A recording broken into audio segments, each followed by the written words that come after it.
Assalamualaikum warahmatullahi wabarakatuh. Perkenalkan, nama saya Aika Fatimah dari Kabupaten Purwakarta, semester 3E Prodi Ekonomi.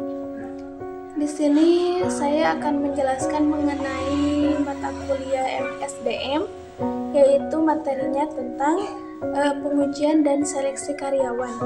Nah, dalam sebuah perusahaan itu, dalam memilih karyawan itu ternyata tidak sembarangan, dan menjadi seorang karyawan juga tidak mudah.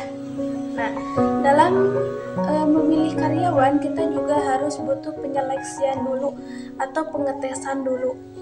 Nah, dalam pengetesannya itu diantaranya kita bisa mengetesnya melalui kinerjanya, yaitu kinerjanya baik atau tidak, yaitu kinerjanya bisanya dalam bidang apa. Nah, kita itu sebagai pemilik perusahaan harus tahu bahwa setiap karyawan itu pasti memiliki berbeda-beda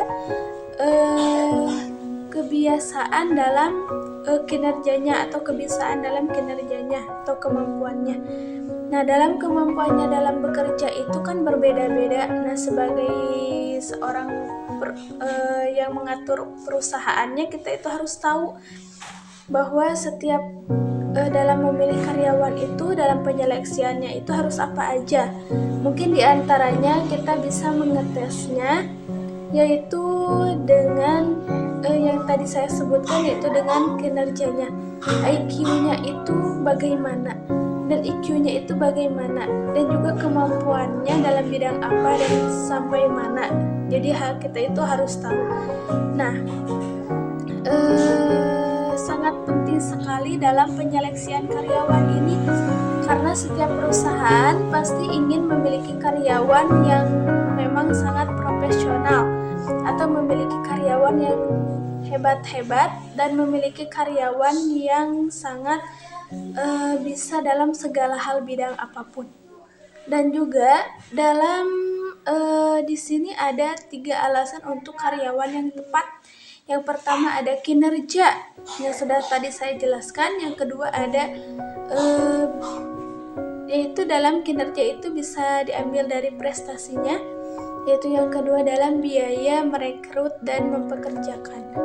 Yaitu merekrut dari pekerjaan karyawan itu adalah mahal ya. Jadi tidak begitu mudah, dan juga tidak mudah untuk menjadi seorang karyawan, dan juga tidak mudah dalam memilih seorang karyawan, karena merekrut dan mempekerjakan seseorang itu sangat mahal. Dan yang ketiga yaitu akan ada dampak hukum untuk mempekerjakan orang yang tidak kompeten.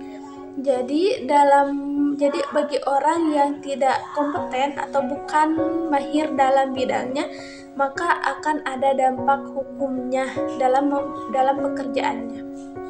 Nah, dalam Undang-Undang EEO dan keputusan pengadilan menentukan prosedur seleksi yang tidak diskriminatif untuk kelompok yang dilindungi. Nah, jadi para pengacara menyatakan bahwa mempekerjakan tenaga kerja dengan latar belakang demikian berarti tanpa perlindungan kesalahan mempekerjakannya. Nah, pengusaha terlindung terhadap tuntutan kesalahan mempekerjakan apabila yang pertama, secara teliti memperhatikan semua informasi yang diberikan oleh pelamar pada aplikasi pekerjaannya.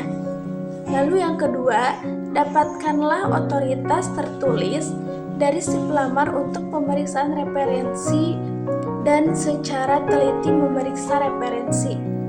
Dan yang ketiga, menyimpan semua catatan dan informasi yang perusahaan dapatkan tentang pelamar.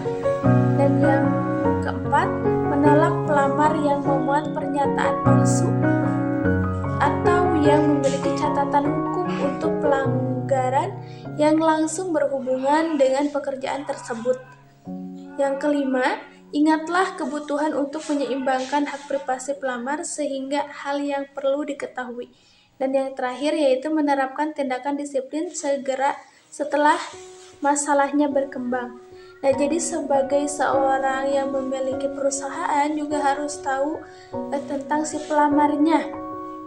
Jadi dari mulai dia memiliki penyakit, terus kita harus juga teliti dalam segala hal dan bidangnya dalam si pelamar. Terus kita juga harus bisa memiliki catatan pribadi tentang si pelamar tersebut. Nah, dan juga ketika si pelamar itu menyerahkan bahwa dia itu akan bekerja di sini, sehingga kita sebagai seorang perusahaan juga bisa menolaknya jika pelamar yang dibuatnya itu atau pernyataan yang dibuatnya itu adalah palsu. Nah, kesalahan mempekerjakan adalah mempekerjakan pekerja dengan latar belakang dipertanyakan tanpa perlindungan yang tepat. Nah, gitu. Nah, jadi dalam menyeleksi seorang pelamar itu atau karyawan, kita juga tidak bisa sembarangan dan juga tidak bisa seenaknya dalam memilih karyawan. Harus diseleksi dulu, harus dites dulu bagaimana apakah dia bisa menjadi karyawan kita di perusahaan kita atau tidak. Nah, demikian yang bisa saya sampaikan. Mohon maaf apabila banyak kesalahan. Wassalamualaikum warahmatullahi wabarakatuh.